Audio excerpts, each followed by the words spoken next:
So let me ask you about firing Alex Van Pelt. When a guy has an offense that ranks at the bottom of the league in yards, bottom of the league in points, and you get through 17 games like that, what are the odds that that guy on any team keeps his job? Low. Low. Yeah. Low. So even without factoring in that he's the guy who was way down the list and was not anybody's first pick to be their offensive coordinator, and that he's not the head coach's guy, he's really the GM's guy. Without even factoring those things in, which I think work against Alex Van Pelt, just the production or lack thereof is a reason why his job would be in danger at the end of this season. Sure. Yeah. Yeah. Okay. I don't know how anyone could guarantee that he's going to be back. I mean, those are all facts. For 2025. Those are all right? facts. You can't guarantee it. What I can tell you is he is under contract beyond this year. He is officially the offensive coordinator. I think here in New England, we forget that when you actually get a title, the team that you're employed by does actually have to pay you. We've seen so many offensive coordinators who have handled that role who don't actually have the title. Matt Patricia a couple years ago, he's got the offensive line coach title. And so he's being paid like an offensive line coach even though he's doing the job of the offensive coordinator, so the Lions make up the difference.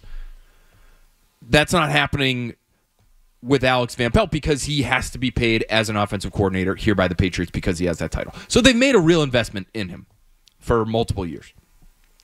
So I think that helps his chances relative to what some people might think. Oh, he's just here. He's just getting paid by the Browns anyway. What's the point? Like, the investment has been greater than that. And what I would say to you in terms of their overall ranking, Beetle, what if, yes, they're still in the bottom, say call it the bottom third. Say they're a bottom 10 offense. But Drake May plays the last 2 months of the season, and he actually looks pretty damn good by the last month. Then he gets to keep his job. Okay. It's pretty simple. I think that's sort of what it's going to come down to. I think it's going to come down to what does the development look like for the young quarterback? What does the offense look like after Alex Van Pelt has had it for about a year? And is Drake May progressing going into year two? And if he is, then you run it back. Should Jacoby Brissett be held against Alex Van Pelt? This is his guy. Yes. Because I think it should. This should be held against him. Yeah, it's attachment. The way this has looked, it's comfort. It's attachment. It's been dreadful. Last week was so awful to watch. Painful. That should be held against Alex Van Pelt. And so at some point that pendulum is going to swing where he needs to sit down Jacoby Brissett. And he needs Drake May because he's going to need Drake May to try and save himself. He thought he was going to have this great soft landing with Jacoby Brissett having a full grasp of his offense. Turns out he was wrong because that didn't happen for him. It hasn't happened. Hasn't looked good. Hasn't looked functional. They have not moved the ball other than handing it off 1,000,000 times to Ramondre Stevenson in week 1. That's it. So this offense stinks. And he's the leader of it. It does. And that's his quarterback. And that is his quarterback. You're right. Is the reason the offense stinks primarily because of Jacoby Brissett? No. Okay. Talent. So that's the one pushback there. Is yes, it's his guy. And yes, the offense has looked horrible. Yeah. But is it Jacoby Brissett's fault that they're last in the league in all these categories? He just had his first turnover this past week.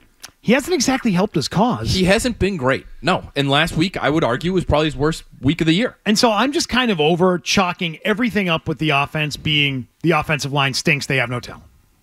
Because it can't just begin and end there. Correct. It can't. It doesn't have to end there. It should begin there. Okay, that's fair. It can't end there. It can't just be, that's it. You can't talk about the quarterback. You can't talk about the receivers. You can't talk about the scheme or the play calling because the offensive line stinks. Well, on what team do they get that benefit of the doubt in the NFL? I agree. They are not the first team to have a bad offensive line.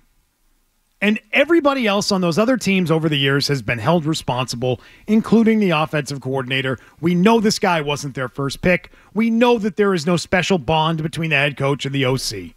It's not his guy. It's not his dude. When you're in the bottom of the league in as many categories as they are, everybody needs to be scrutinized.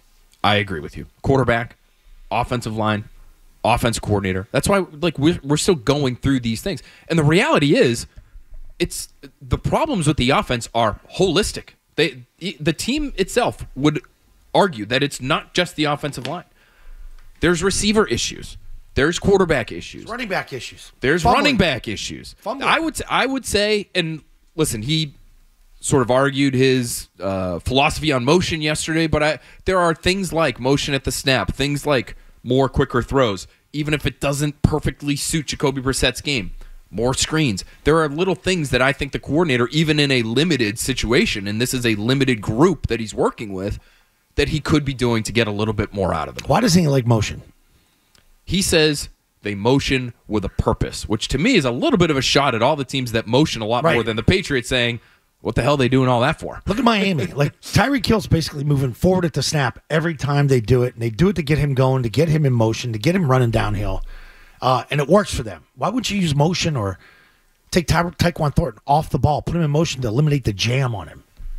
Or how about holding a defensive end zone who might for a half a second wonder, is this guy going to get the ball? Right. Do I have to tackle him, or can I pin my ears back and get up the field and sack the quarterback? It puts you on your heels defensively. Yes, motion. of course. Whoa, check. It opens things up for your running game. The Niners do it all the time. The Dolphins, too, to help their run game. If you're a linebacker and you see a receiver runs a 4-3 running full speed across the line of scrimmage, are you able to get downhill as quickly as you want to get down, or do you have to get horizontal and maybe open up a gap for that running back on the other side of the line of scrimmage? So there's a number of reasons as to why some of the best offensive minds in football use it all the time. I would think they would want to try to adopt it, but it's just not part of his philosophy. It's not part of his branch of the West Coast offense, apparently. Mike McCarthy doesn't use motion at the snap. Kevin Stefanski doesn't use motion at the snap.